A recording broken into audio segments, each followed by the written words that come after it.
Had a big head, rounded ears, 6 feet in the body maybe, with a very, very long tail, very muscular build. As it was walking, it was still looking at me, and that's when I really panicked. It looked at me and thought, oh, there's a human there, I'm not scared. You say, well, I've seen this big cat, and some people just flatly refuse. They think that Britain's such a sweet little island, we shouldn't have predators that size. I heard this growl behind me, nothing like a dog's growl, and just like anything else in life, you're sat on your own there. I don't care who you are, how brave you are, something like that will put the shivers up your spine. As she was walking, before the cub came out, she flicked this tail. She literally flicked it in the air, and I simply could not believe what I was seeing. It was the most extraordinary feeling. It threw its head back, he said, and it made this sort of round. But when you actually realise that there are big cats living in Britain, it changes everything. Welcome to Big Cat Conversations. We speak directly to people who've encountered one of Britain's big cats. We also discuss the bigger picture. Why are unofficial big cats being seen, and could these cats even be naturalising without us knowing? If you've had a big cat encounter in Britain and would like to discuss it, email me at rick@bigcatconversations.com. You can find other episodes on the website bigcatconversations.com. I'm Rick Minter, and thanks for joining me.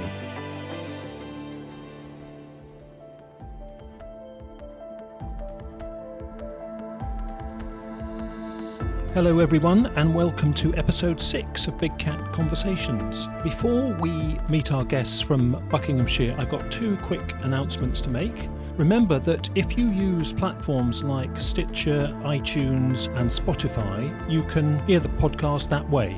The second announcement is about the website. We are updating it after each episode with new references and links which relate to things mentioned in the respective episode. So for this episode, there'll be a link to Leopards of Mumbai, to the Big Cats of the Chilterns website. So look out for frequent updates of the references and links part of the website.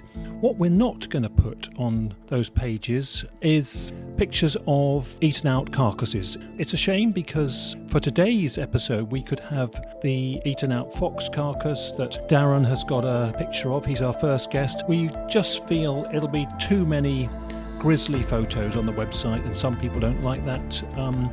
And incidentally, the fox carcass that Darren sent me a photo of is one that I felt straight away was very likely big cat related. So, first of all, welcome to Darren, and very interesting to have somebody who is an official county councillor as a witness, but we'll talk about your sort of status of a councillor and how that affects how you sort of acknowledge that you've had this interesting encounter with the big cat in a minute. But first of all, it'd be very good if you could take us through the whole encounter you had in 2015. Well, I have a dog, Hungarian Vizsla. I like to take her out for long walks. And I tend to take her around about the same kind of place in the countryside. The particular location is at Booker Air Park in High Wycombe. So it is rural. There are built-up areas nearby, but it's very much in the countryside where we go for a walk. I started noticing some strange things because I would vary the walk quite a lot. But at some stages, I had a feeling that something was watching me, or someone was watching me when I was going through certain parts, particularly in wooded areas. I couldn't sort of explain it. It was just a strange feeling that I had. There was also one time when there was a bush that just started rustling, And I was thinking, what on earth is going on? But I just put it to the back of my mind. And then basically what I started to notice first of all was a sweet smell of like a rotting animal. And on closer inspection, and I found around about 2, possibly 3 sites where I would go for a walk because it was a very pungent smell.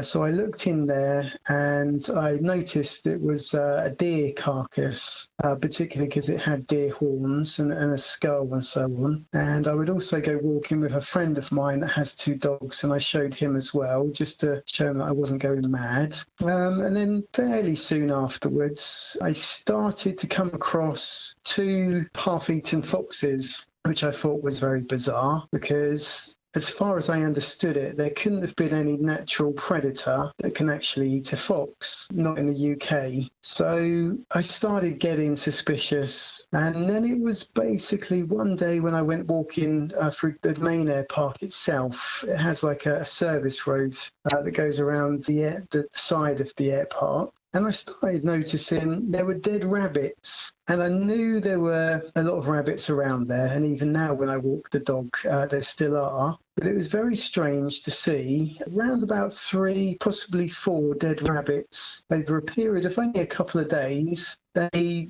didn't seem to be torn to pieces, and they were going missing, a couple of days afterwards. But I thought it very strange.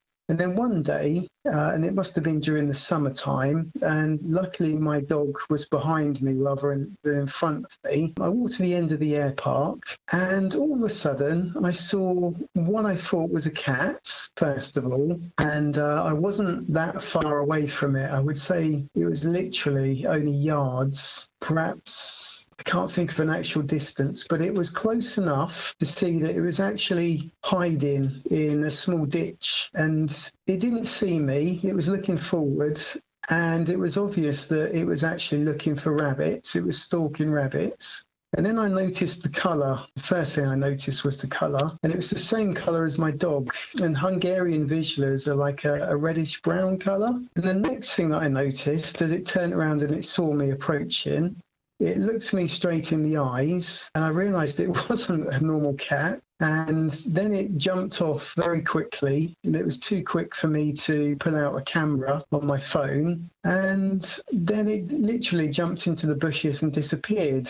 But as it jumped into the bushes, I noticed the tail. It was a very long, very slender, but thick tail. I've lived in the rural part of Buckinghamshire all my life, enough to know the difference between a fox or another animal. So I did think it was very peculiar. And of course, as soon as I got back home, I went on the internet and started to explore what exactly it was that I saw. And I very fast come to the conclusion that it was a puma kitten. I would say probably aged between 3 to 4 months. I didn't at the time notice any spots, but the only real thing that I noticed was the fact that it was a cat. It had the tail, it had the colour. But of course, at the time, my brain didn't comprehend what it was that I was actually seeing. Did you see any other distinguishing features and characteristics of its sort of form and its movement?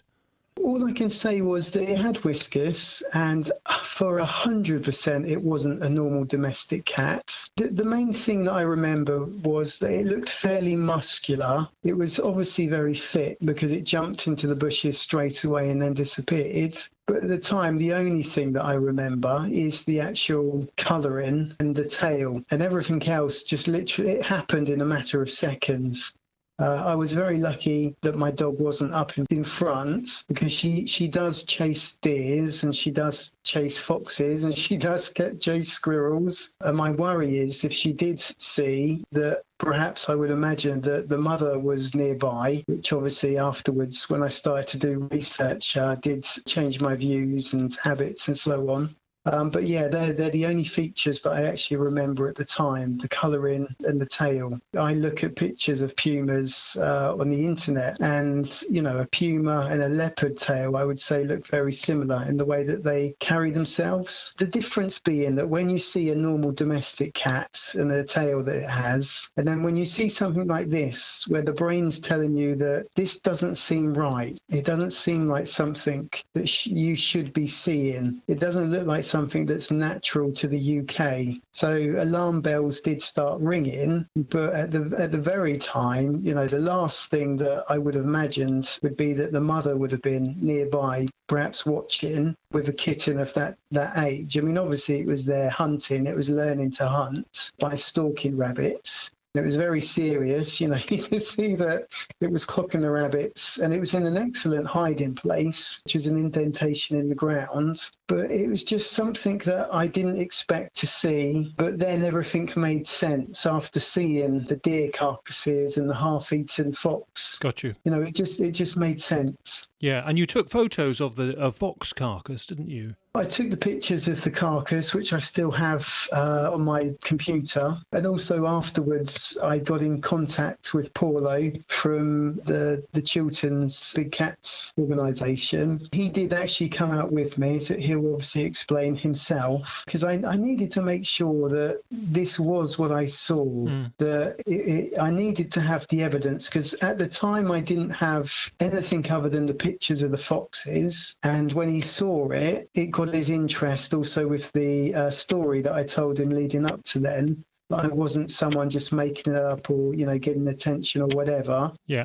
So when I met up with him and I showed him the deer carcasses and the half-eaten foxes, he did actually look closer at and inspected them and showed me that there were 2 puncture wounds on 2 of the fox carcasses that were in different sort of states of decay. Yeah. But it was literally the fox carcasses themselves that were eaten halfway with like the bones sticking out of the bottom. So you can see the head and obviously all the fur around it, and everything else below, it was like a half-eaten fox stripped down to the bone. Yes. The rabbit carcasses were just dead rabbits. They weren't ripped to pieces at all, which makes me think that they must have been nearby.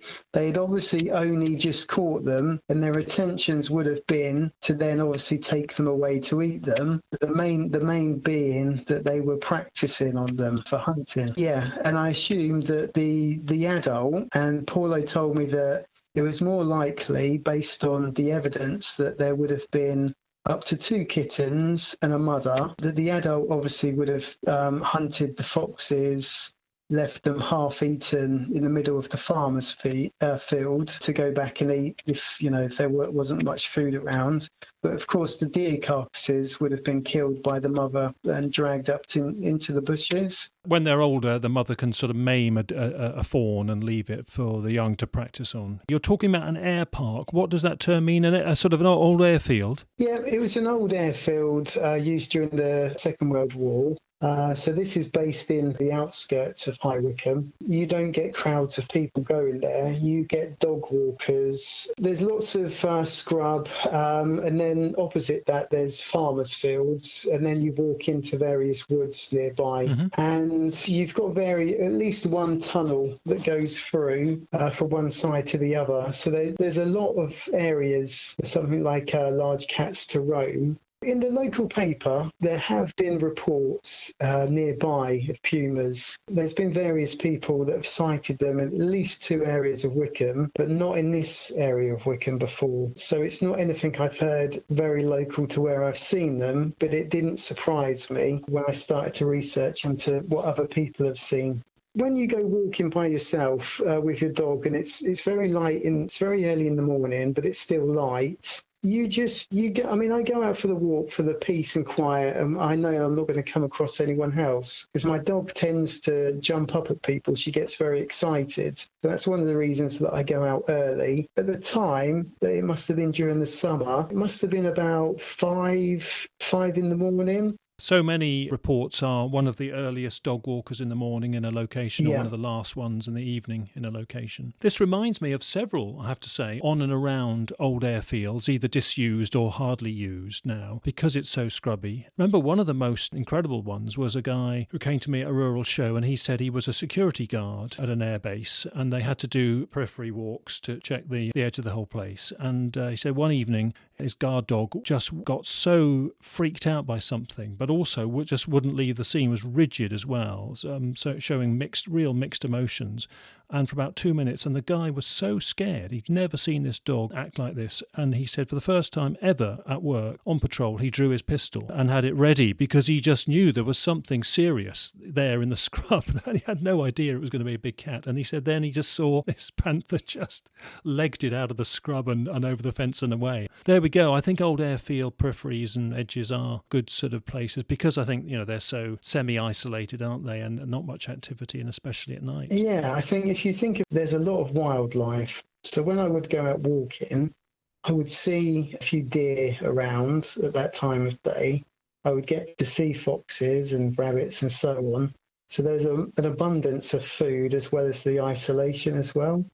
Yeah, so for a predator, it's a much more productive location than the open farmland. Presumably, you found it reassuring to have somebody like Paulo, a local recorder and advisor, to be available. The first thing that I did when I finished my research was to see if there were any other sightings. That's how I come across his organisation.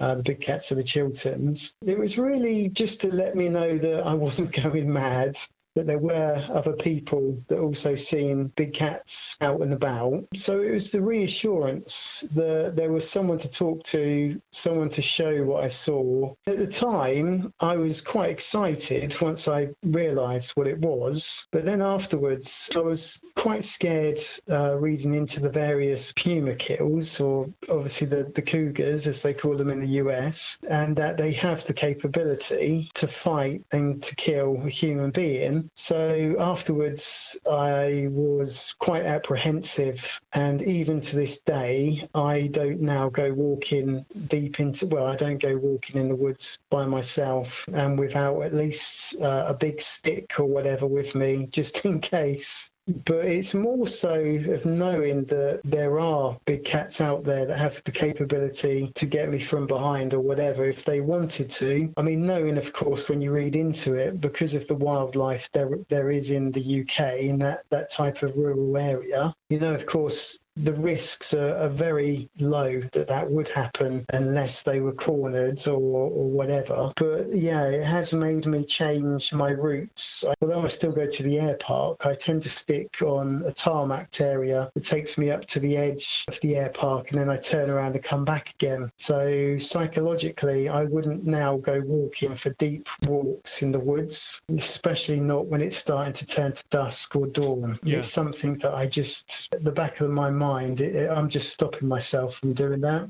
Yeah, interesting. I was going to ask. Yeah, and I've had other dog walkers and other people say similar things. It does influence some people. You get involved in discussions about it I see sometimes on the web and whatever, and people give you grief, don't they? But you stand up for yourself, I've noticed. Yeah, I mean, because I've been in local politics for over 16 years, I've been a district and now a county councillor, former mayor and all the rest of it. So I'm very thick-skinned.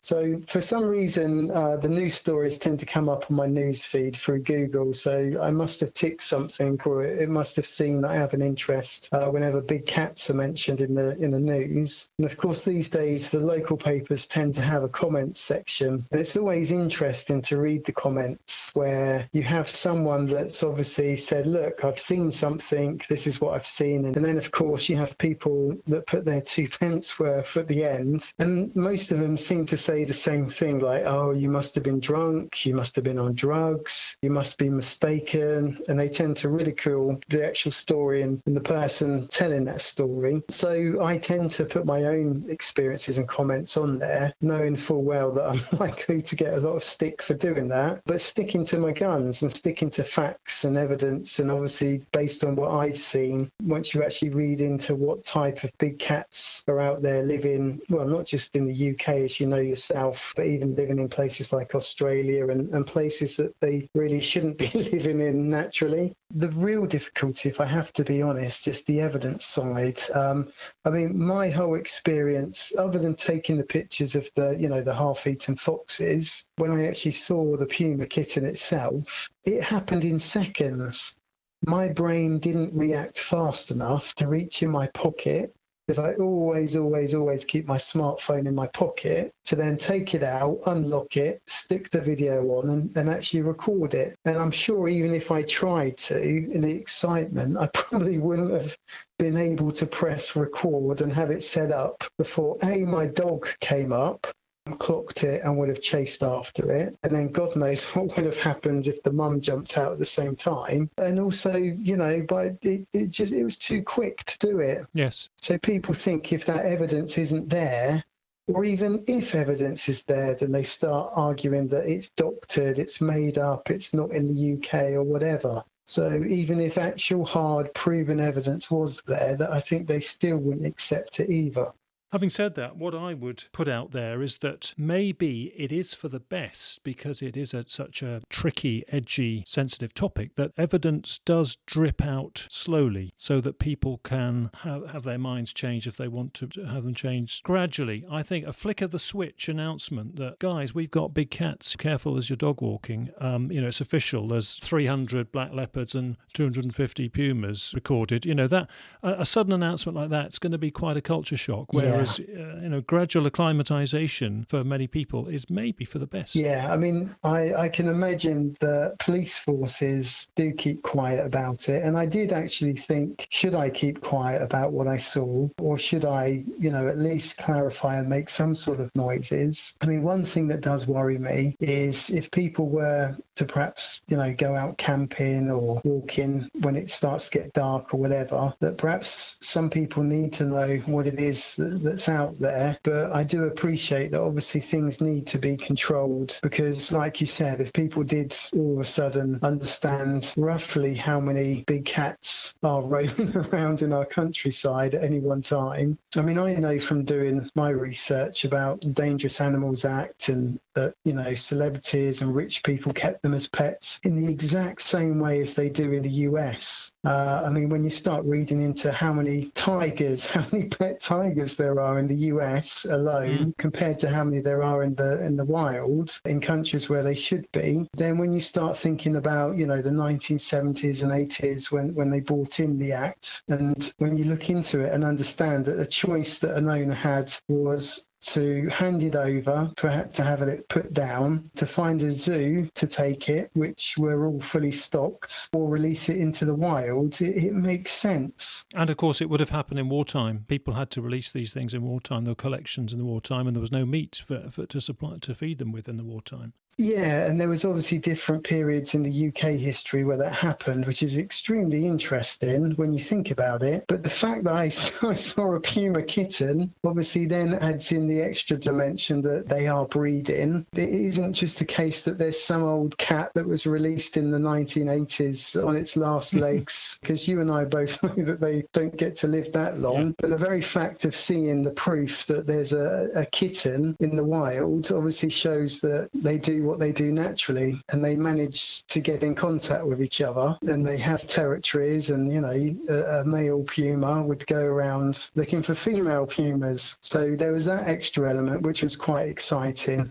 I think it's a bit rarer to actually see kittens, so I felt extremely blessed and lucky to have that sort of once-in-a-lifetime opportunity. Even now, I'm quite selective when I bring it up, and when I do tell the story, there is part of me thinking, God, what do they think of me? Do they believe me or whatever? So it's not something I shout about even to this day, and obviously I'm doing this podcast, but at the end of the day, it's something that I feel that I need to share with people that at least have looked into the research and understand that they do live out in the UK, in the countryside. Yeah. We've had in Gloucestershire 2 councillors admit to having encounters. One of them has been in the press, and I think you've emailed him. Yeah. Another one simply said that he'd seen one, and it was in a place where other people had seen one, and that he wanted to relay it for recording so it could be on a database and whatever and help bigger picture get considered. But he didn't want anybody to know that he, as a councillor, had reported it. And we've had that from magistrates, key business people, and other people with, status, or even people without status. I don't like to use that word, but you know what I mean. So it does influence people's approach to communicating this. What I would like to add is afterwards, and this is probably common with other people that you've spoken to, I wanted to see them again. Once I actually met up with Paulo and he clarified, it was what I saw, I then started to stick like one of these cameras, like a GoPro camera, onto a hat, like a bush hat that I would wear. And I hoped to have another sighting again, which hasn't happened. But then on the other hand, I haven't been as venturous, to go into the areas or into the woods, as I mentioned, where they might be. And I think at the time it was just the right time at the right place, that this puma had kittens. It was teaching it how to hunt, and everything came together.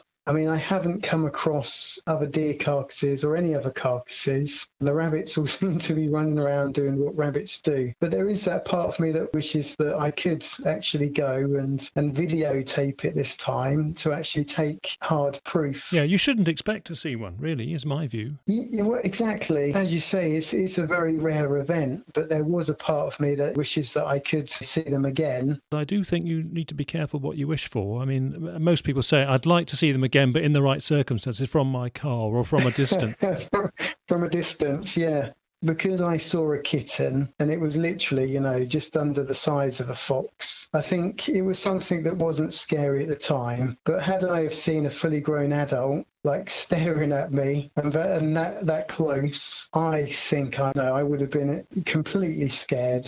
You're sort of answering my final question. What do you think about big cats living in the wild in Britain? Yeah, well, personally, when you think about the ecosystem, they are feeding off of deers, which there are too many deers in the UK. They're living off of foxes and they're living off of rabbits mostly. So I don't have a problem with them being there. And the last thing that I would want is for the authorities to send out hit squads and track them down and shoot them and all the rest of it. In fact, it amazes me that sometimes the police do go to that level to send up a helicopter if there's been a sighting or something, because in my mind it's not needed. It's not a high population, so I'm very much in the camp of leaving them and let them be, unless of course there are any cases of a particular animal that has attacked someone or caused any danger. I've been in politics for many years and people will have different views on different subjects, so I completely respect and understand that people would have a range of what they feel about any particular subject, including big cats in the UK. Right, well, really grateful for you coming on and sharing that encounter, which is very interesting. If you have another one, let us know, and we will want to talk it through and sure. see what happens. But for now, thank you very much, Darren. Very good to speak to you. Okay, thank you.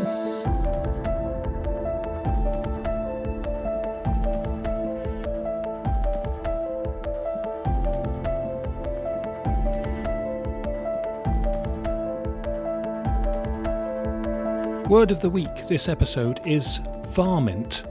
I first came across that word as a young child watching the American cartoon series Deputy Dog. I wondered what it was, and I'm looking it up again decades later and see that it means troublesome creature, troublesome animal.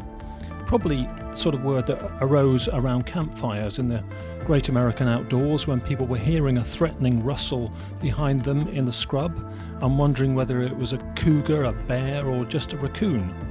So are the big cats here deserving of the term varmint, or do people see them more positively?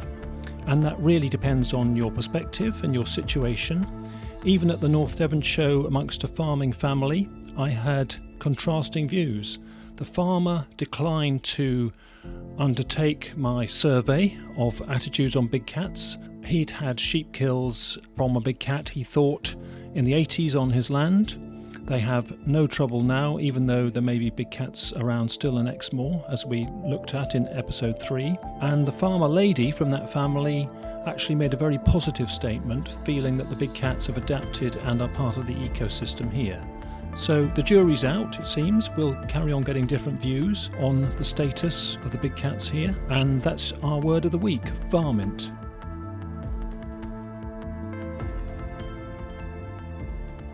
For our second part of the show, I'm going to introduce Paulo from Buckinghamshire, and he's going to give us a wider perspective because he runs a group called Big Cats of the Chilterns, and Paulo takes reports and visits people to follow up reports from all around Buckinghamshire, really, but with a focus on the Chilterns. He'll explain that in a minute. First of all, Paulo, I want to say thanks so much for coming on the show, and we've just heard from Darren about his experience and seeing that what appears to be a young cat, maybe a young puma. What was your take on what he sort of encountered? One of the weird things about Buckinghamshire, and I know, Rick, you've done the shows with me, is that we get a lot of urban sightings in Buckinghamshire. High Wycombe, Aylesbury, Princes Risborough, we always have these very urban puma sightings. And he had this experience whereby he thought it was a young one. But the behaviour of the cat suggested a young one as well. And it was on the edge of an airfield, High Wycombe airfield. And it is just one of them areas you walk into and you just think, this is the perfect place for one of these animals. Every time you hear someone say, oh, I thought it was a young one, it's like, oh, okay, so are you telling me you saw a little cat or a big cat? Well, what's going on? But what added to the whole scenario is that he said, oh, I see a lot of dead animals around here. I'd had many sightings from near and around there. And at the same sort of time as I had this from Darren, I had a sighting of a very light-coloured, pale yellow animal with very curious looking at a guy digging on his allotment. And this was within sort of couple of months of Darren's sighting. And he just said, I just looked at this animal and it was just staring at me, and it was quite big, but he said I just couldn't figure out what it was. But he said when it turned and ran, I saw a long tail. You know, usually with these sightings, Rick, we go through this process of what are the markers here, and I found that was there a couple of young adolescents in that area at the time? I don't know, it's speculative, but this is what was going on in my mind, and that everything that Darren was telling me seemed to feed into the other data that we had, you know, be it very little as always. It's always a bit, you have to work on what facts you've got, you know. Yes.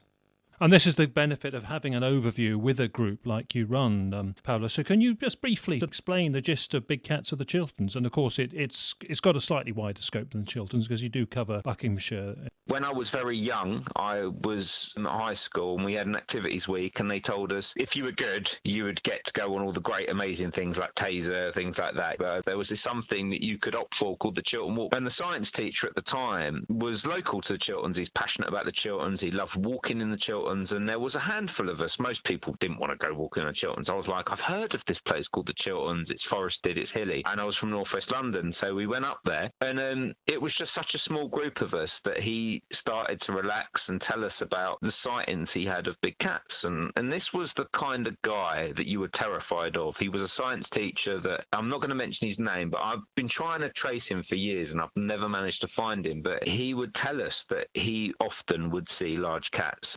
and cubs. But he was just the kind of guy you just thought, no, I don't think he's lying to me. You know, he wasn't messing about. He saw these animals like every now and then. So I'd always been interested in this sort of thing. And when I got to 21 and I started driving and I'd got the internet, I started researching. There was loads of sightings, news reports, like constant news reports. If you were prepared to do the research, they were there. So I said, right, well, when I get to 21, I'm going to do it. And when I got to 21, I've got my driving license and I went and I started doing it and researching it and then moving up to these areas. And that was it. I got my first camera trap when I was 25. But it was just the idea of the Chilterns stayed with me, or even though I'm thought of as a Buckinghamshire researcher, I think it's the topography of the Chilterns and these wild areas. I think cats like the topography, and everywhere I've gone, subsequently went to India to meet Krishna and he studied done on leopards.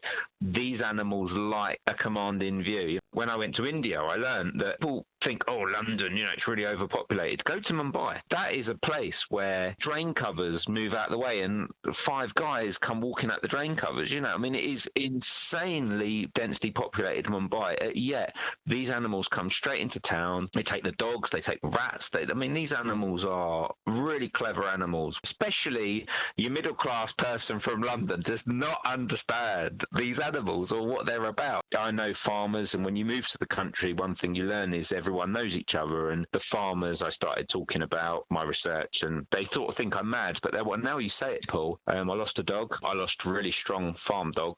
Just went missing, and this dog was creating for weeks on end, like at the window, and there was something there, and I was like, if he's too scared to go outside, I'm too scared to go outside. And then he's like, my dog just went missing. To this day, I can't make any sense of it. And that so many farmers have now said to me, well, I've seen sheep that look like they've been butchered and left on the spot, and there's just bone. But now you're telling me this, Paulo, I think maybe there is a cat out there just taking the odd sheep. So it's all of these things we talk about. We talk about Mumbai. It's if they can live in Mumbai, trust me, they can live here. This is easy for them, honestly. In the congested, built-up, suburbanised Shire counties of southeast England. Yeah, it all comes down to one thing I learned. I went to a place called Wilderness, which is in the Western Ghats. Now, this is your typical leopard habitat, jungle, and got a forest ranger there. He's not just doing the job because the guy's interested, and he told me that the leopards in these areas, in the jungle, will 1 in 10 kills, they might succeed. And it's a very hard life in the jungle for a big cat because you're hunting things like deer, things that can move fast, things that are very, very,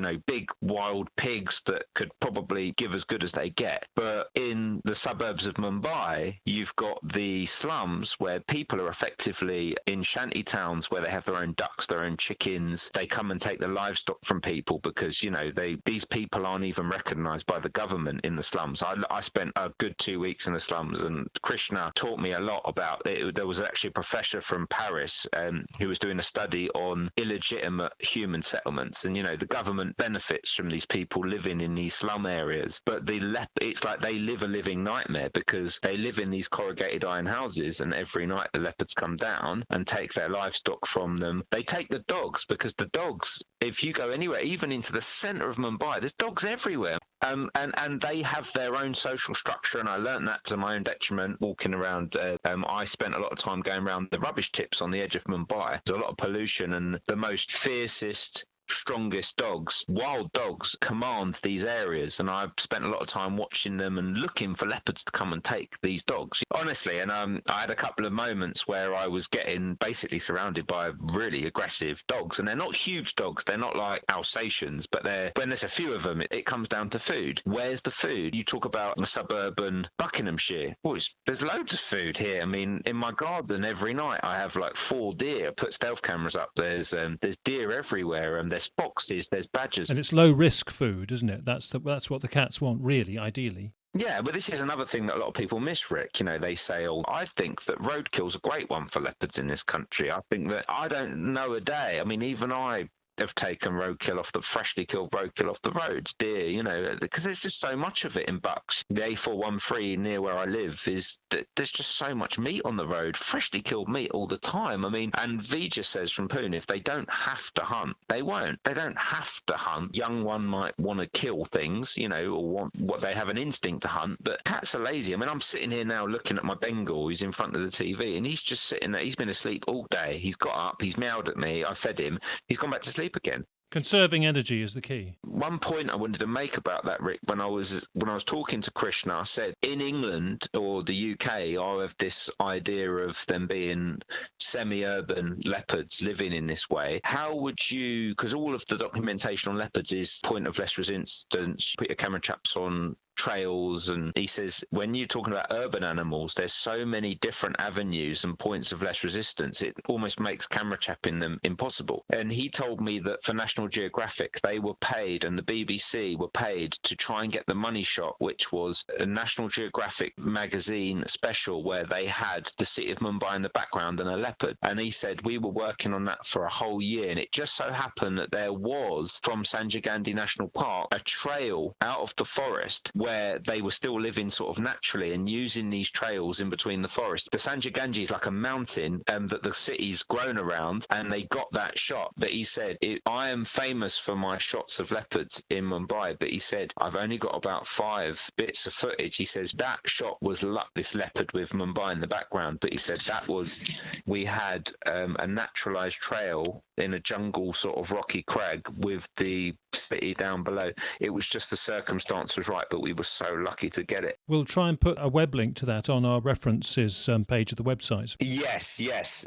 I said to Krishna, I said, what is it about Mumbai that makes it successful for them? And a lot of people have said, it's a bad environment. They're trapped on this little island. And he told me it's the little nooks and the crannies. He said they can run up that mountain. There's caves, there's places to hide. But when you look at the UK, I mean, these animals sleep most of the day. So when they're about, we're not here. I mean, if I walk into my garden, that's pitch black. You can see stars. You can see the glow of London in the distance. We're in our own valley, pretty much where we live. And if you walk through here at night, I don't know. I get hairs on the back of my neck because I just don't know what's there. I know there's big deer here. There are nooks and crannies that they stay during the day. And we're talking about railway embankments. I found a place on the edge of Prince's Risborough where there's many sightings. An old baker's yard. Some of the cars there are like 1960s, 1970s. They look like there's trees growing through the cars. I don't know who owns this bit of land. I mean, that's only because I walk off the beaten track, Rick. But the fact is there's so many places off the beaten track. Now, if you're in Africa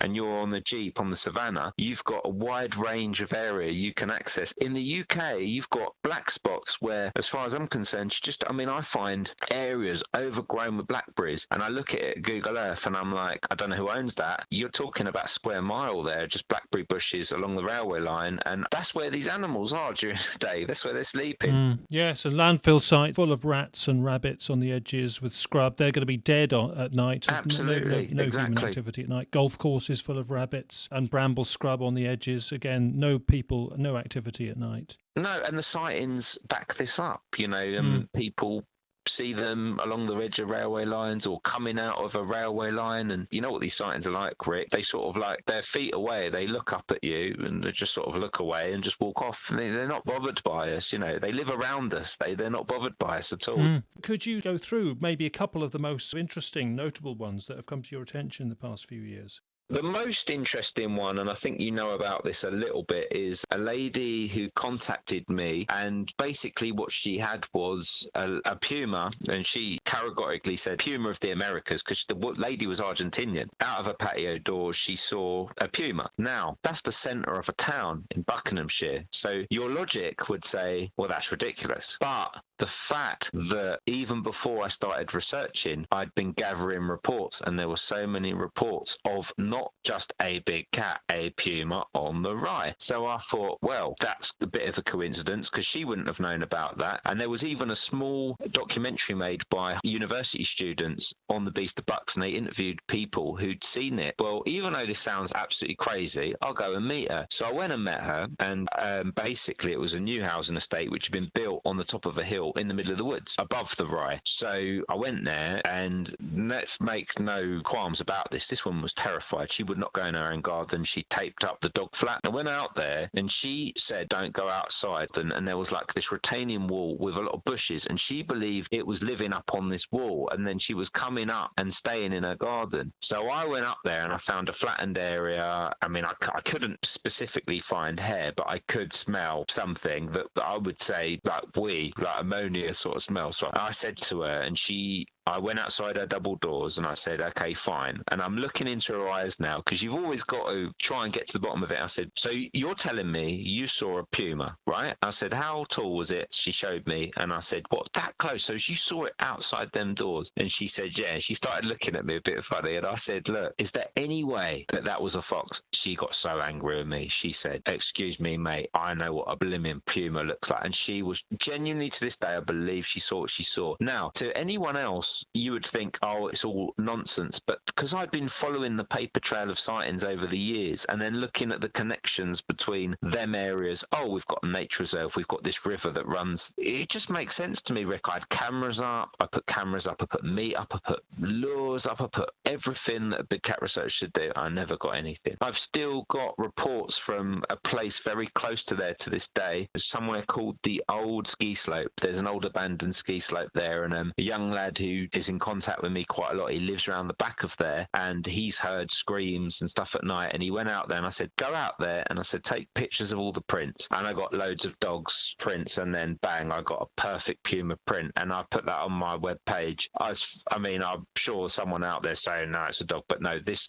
was a puma print. And I said, did you honestly get that from behind your house? He said, yeah. And I had a sighting of one jumping across the road multiple times about the other side of that site, which is probably half a mile back, jumping down the bank at night. How many people do not report this stuff, Rick? They Google it, puma in the Chilterns, puma in Buckinghamshire, and they email me. There must be 10 other people that don't email me, and I get all these reports direct to me, and I'll tell you, I know they're there. If I had 6 months full time at this, Rick, we'd get, I'm sure of it. I might be wrong. After 6 months, I might be a defeated man, but I have identified 6 sites where I am confident if you went at it dawn and dusk every day, you'd catch it on film. I'm sure they're in these areas. I'm absolutely positive of it.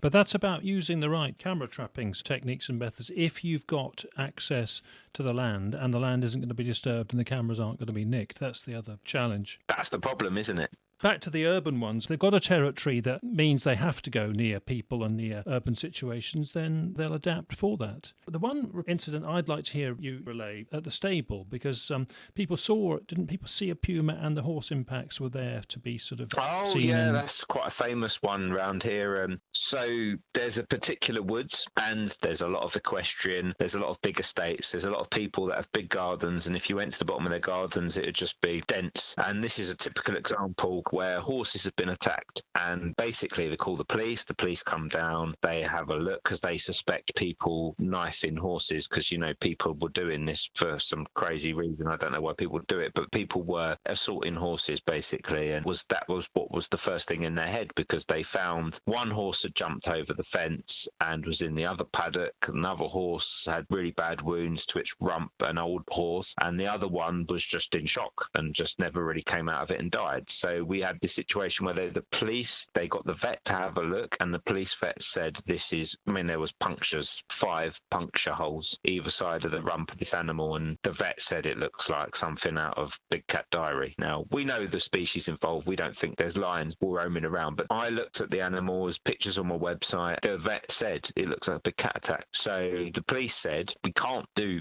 really much more, but we will have a look around, and they had a look around and everything, but they started wanting help, so I went there and had a look. Yeah, these were big animals. A horse is a big animal, and this was an old horse. We know that they will go for old horses, even if they're quite big animals. But yeah, it was quite distinct. You could almost see the way the animal had clambered up on this horse. You could see the holes in the rump. And this horse and all the horses there were really unsure of me, but they'd seen an animal there in this woods. And Hodgemore Woods to this day is a huge hotspot. It's very close to where I live. In fact, if I look out of my window, I can see the woods and Penn Woods nearby. A lot of the gamekeepers around here, when I moved to the country and I started drinking in the local pub, I met a lot of the gamekeepers, and they say, Hodgemore Woods, yeah, we know. We've got a couple of guys that have seen big cats crossing the road around there. And a lot of farmer contractors, I know all of the big farmer contractors now, 5 years on from moving here, and they've had situations where all of the sheep have just broke over the fence onto the main road. They've had to go back. There's no reason why these animals would jump a fence. They usually contains them. So I've camped there with other researchers, and I don't know what we think we're going to achieve, because they're clever animals. You want to go there and you want to experience, but that woods is very dense. Well, this takes us on to your own doorstep, your own neighbour's situation. 4 miles sort of north of me, we have an area where there's an RAF base, and I've had the actual RAF officers email me multiple times. I've gone down there and I've smelt the cats, I found prints, I've never got them on camera. And then just to the south east of me, we've got Hodgemore Woods. I'm in a valley in the Chilterns, and there's woods on one side and there's countryside on the other. But what's happened is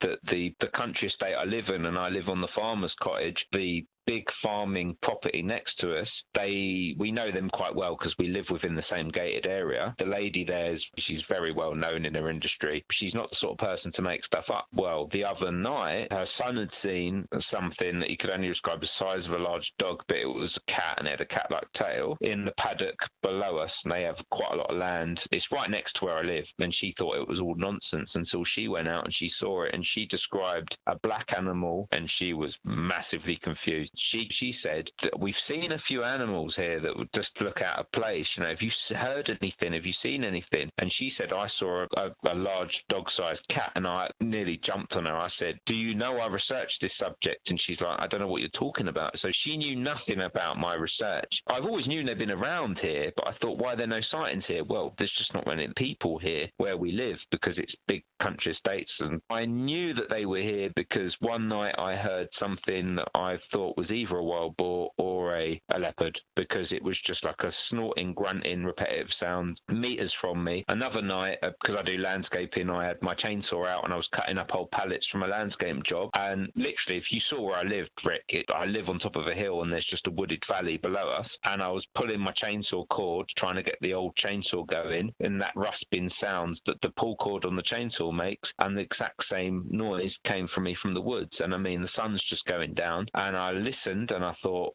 oh, hang on a minute, I don't know any animal there's no way that's an echo. And I did it again, and it happened again, and I knew. I looked down into that valley and I was like, I know there's a leopard there. In South America, for jaguars, there's a guy that makes this rasping call for just jaguars, and he said you'll get lucky and they will make that rasping sound back. It is like a grumbling saw. It's called a sawing, isn't it? A leopard saw, isn't it? If you YouTube it, but I went straight onto YouTube and it was pretty much bang on. But also I hear that wild boar can make that sound. Now, we've had reports of wild boar here, but if wild boar were here, we would have a lot of rooting up of the ground, and I haven't seen that. So, I mean, I'm confident, but you know what it's like, Rick? Even though I research it and I'm confident, you still trying to prove to yourself all the time, aren't you? We have a couple of stray cats around here, like country cats, that are a constant war with my Bengal cat. I have a little forest garden, a permaculture garden. I'm really interested in permaculture. And I grow catnip en masse in this garden for my research. And I also grow valerian. Now, cats are really attracted to valerian. I didn't know. It's the roots of the plant they're attracted to. And the roots around that plant are constantly being excavated out in my garden. And I've mass grown it, and I'm going to start planting it in front of cameras. I don't know how effective, but you know, you have to be creative, don't you? But do you know, Rick, I've got chickens, I've got ducks here, I've got a secure aviary for them. I don't think they're that starving that they would try and break in. But I've had people say to me, if you had leopards walking around, your ducks would have gone. Now, I don't necessarily think that's the case, but we have got a lot of roe deer.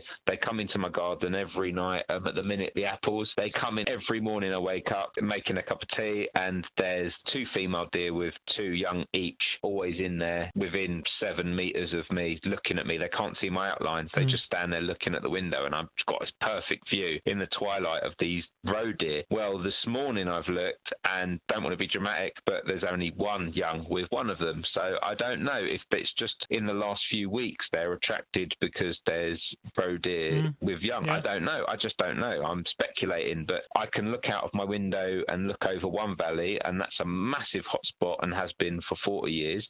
And then Wendover Woods, which is to the north of me, where the RAF base is, and we've had constant sightings and activity. So I'm sandwiched in the middle. But as crazy as it might seem to some people, it's almost as if you don't know what's at the bottom of your garden fence, whether you live in the city or the town. Just don't know. We want more evidence, and you'd think it would be easier to find. We're going to do an episode on technology. I do feel the technology is overrated, actually, and that you still need the elemental human skills to go with it. Yeah, the technology is the slave, it's not the master. If we think it's the master, that we'll be making a big mistake, I think. How do you personally feel about the situation with leopards and cats like pumas around in Britain? What is it, good news, bad news, or does it sort of depend? Well, the way I look, nature is taking its own course. If you think about the wolf reintroduction argument that's been thrown around over the years, wolves were a native species to this country, but looking at our countryside, the way our towns, the high density of people,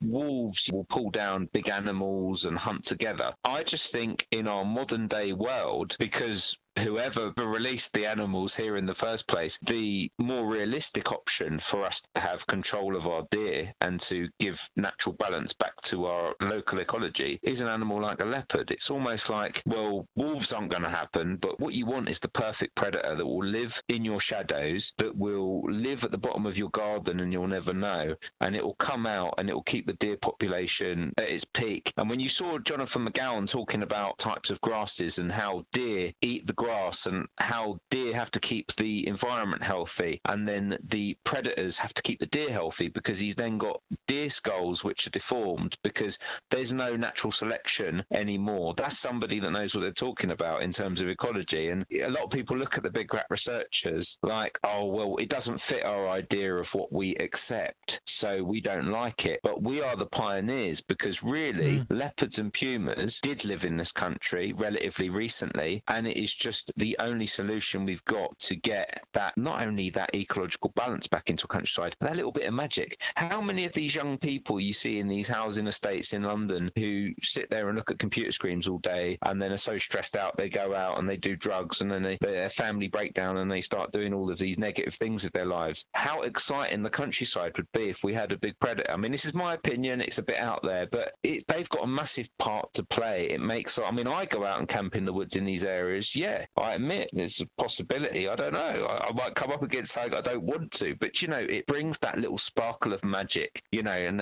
into the countryside again. And that's why I think if they're there, we have to embrace it. Good luck with your very local cameras. That's going to be terrific for you if you get anything on there right on the doorstep. Sure. And it's nice to be able to check cameras without making long journeys as well. So great to hear from you, Paulo, and we'll keep in touch. But for now, thanks for coming on. Yeah, no, and thank you, Rick. You always do so much work. You always bring people together. Thank you for all your work. I'll be happy to come on again.